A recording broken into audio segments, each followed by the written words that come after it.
पहले कोई विचार नहीं था, कोई कुछ नहीं था।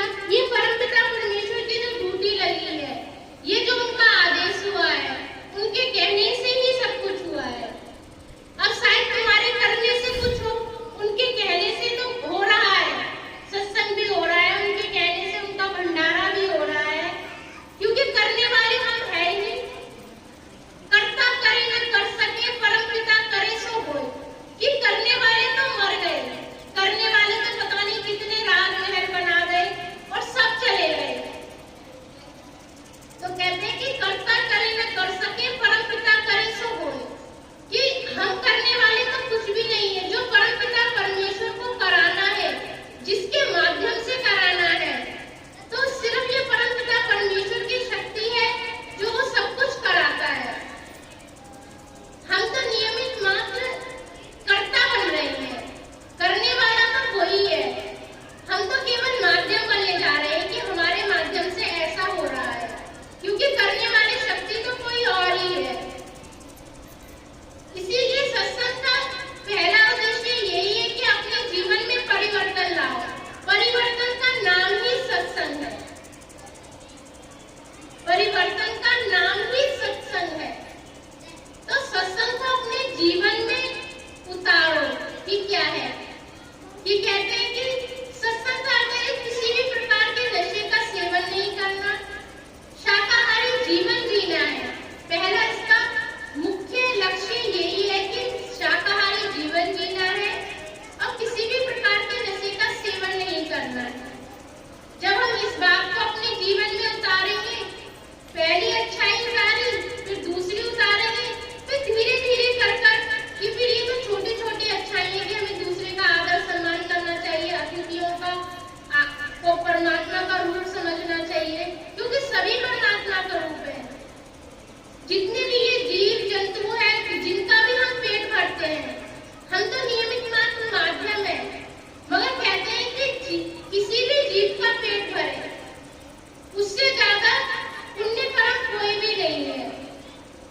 कहते हैं कि व्रत करने से ये मिलता है, वो मिलता है। मिलना तो हमने बाद में देखा है, मगर कभी देखा है किसी भूखे को रोटी खिला करके देखो, जो पूरे दिन भर हम व्रत रखते हैं, और यदि किसी भी भूखे को, ये नहीं कि एक मनुष्य, कोई भी जीव को हम रोटी खिलाएं, जो आनंद, जो खुशी हमें उस पल मिलती है, शायद ही हमें पूरे दिन भूखा रहकर मिलती है। क्योंकि जब हम भूखे रहते हैं तो हमारे ये सबके अंदर है, आपके अंदर, मेरे अंदर।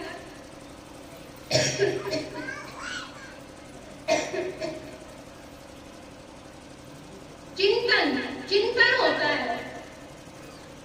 कहते हैं भूखे पेट का भजन भी नहीं होता है, क्योंकि भजन करने बैठेंगे और पेट भूखा है तो परमात्मा नहीं दिखेंगे, खाली दिखेंगे, खाना दिखेगा। आपने कभी देखा है जब बाजार में जाते हैं और हमारा व्रत है, जिस भी चीज के रोक लगाई जाए, क्योंकि मन क्या है, बच्चा है, हमारा व्रत है, हमें कुछ और नहीं खाना है।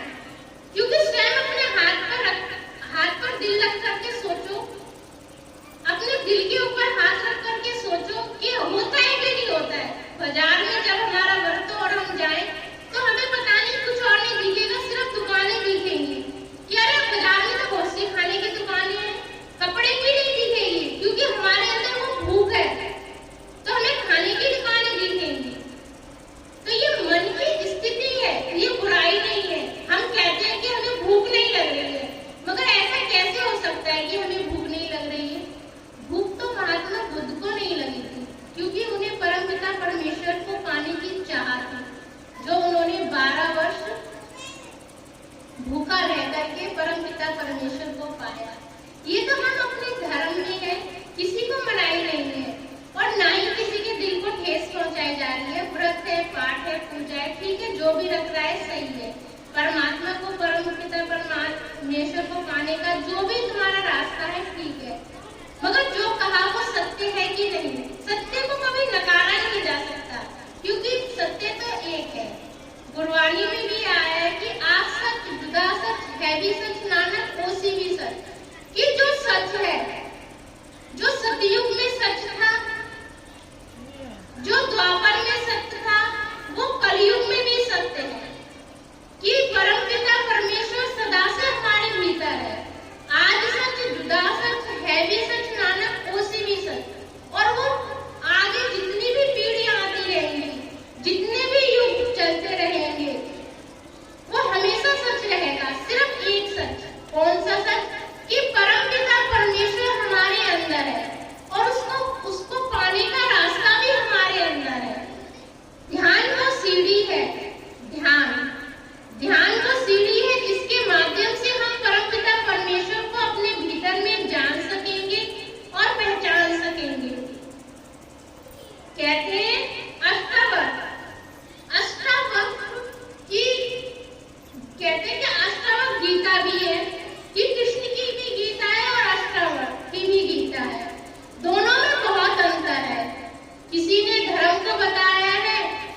उनके शिष्य कहोर थे, तो उनका विवाह उनकी कन्या सुजाता से हुआ। और विवाह के पश्चात अष्टावक्र अपनी माता के गर्भ में थे, तब उनके पिता उन्हें वेद शास्त्रों का पाठ सुनाया करते थे। 1 महीने से ही उन्हें वेद शास्त्रों का पाठ पढ़ाया गया। जब उन्होंने वेद शास्त्रों का पाठ पढ़ा, 1 महीना पढ़ा, 2 महीना पढ़ा, तीसरे, चौथे और छठे महीने में गर्भ से आवाज आई। उन्होंने कहा कि पिताजी, ये तो मैं बहुत पढ़ चुका हूँ, ये तो मैं पहले ही वहां से पढ़ता आ रहा हूँ। जो ये वेद शास्त्र है, ये तो नियमित मात्र शब्द है, इसमें परमपिता परमेश्वर कहाँ है? ये तो नियमित मात्र शब्द है जो आप मुझे एक दिन, 1 महीने से, 2 महीने से, 3 महीने से और छठे महीने तक मैं सुनता आ रहा हूँ, मुझे ये कंठस्थ हो गए हैं। जब गर्भ से ऐसी आवाज आई तो कहोर के और भी मित्र बैठे हुए थे जो कि शास्त्रों के ज्ञाता थे, तो उन्होंने कहा, उनको बड़ा, उनके अहंकार को ठेस पहुंची कि अरे ये बालक कैसा है जो अभी जिसने जन्म भी नहीं लिया है और मेरे बारे में इस प्रकार से कह रहा है। उसने, उनके पिता ने उन्हें गर्भ में ही श्राप दिया कि तू 8 जगह से टेढ़ा मेढ़ा होकर के अपनी माता के गर्भ से जन्म लेगा। और ऐसा ही हुआ। 3 माह के बाद उसको जन्म हुआ तो वो 8 जगहों से टेढ़ा मेढ़ा था। 8 जगहों से टेढ़ा मेढ़ा होने के कारण उनका नाम अष्टावक्र पड़ा। अब जब उनका जन्म हो गया तो उसके पश्चात राजा जनक के यहाँ शास्त्रार्थ हुआ। तो शास्त्रार्थ के तो कहोर पहले ही से ज्ञाता थे, तो शास्त्रार्थ के लिए वो राजा जनक के दरबार में गया। और जो शास्त्रार्थ की जो शर्त थी वो ये थी कि जो भी शास्त्रार्थ में जीतेगा, जो भी शास्त्रार्थ में जीतेगा उसे 1000 गायें मिलेंगी, जो कि सोने से उसके सींग बड़े होंगे और गले में उसके हीरे जवाहरात होंगे। और शास्त्रार्थ था उनके महापंडित वंदिन। राजा जनक के दरबार में जो शास्त्रार्थ होना था, उनके महापंडित वंदिन से उनका शास्त्रार्थ होना था। अब कहोर भी शास्त्रार्थ के बहुत थे, ज्यादा थे। अब दोनों में जब शास्त्रार्थ हुआ, शास्त्रार्थ काफी लंबा चला। कोई एक प्रश्न करता है, फिर उसका उत्तर दूसरा देता है, फिर दूसरा प्रश्न करता है, उसका उत्तर दूसरा। कहते हैं कि जैसे साइंस है, हिंदी है, इंग्लिश है, कोई कहानी है, वो उसका उत्तर देता है, वो उससे प्रश्न पूछता है। तो इसी तरह से शास्त्रार्थ लंबा चला, परंतु फिर कहोर हार गया। और हारने की शर्त ये थी कि जो भी हारेगा उसको जीतने वाला किसी भी प्रकार से मृत्युदंड दे सकता है। अब जब वंदिन शास्त्रार्थ में जीत गया तो उन्होंने कहोर को पानी में डुबा करके मार दिया। अब उनके अष्टावक्र के नाना वहां चिंतित थे कि वो किस प्रकार से मर गए, परंतु जो अष्टावक्र थे उस समय वो 12 वर्ष के थे।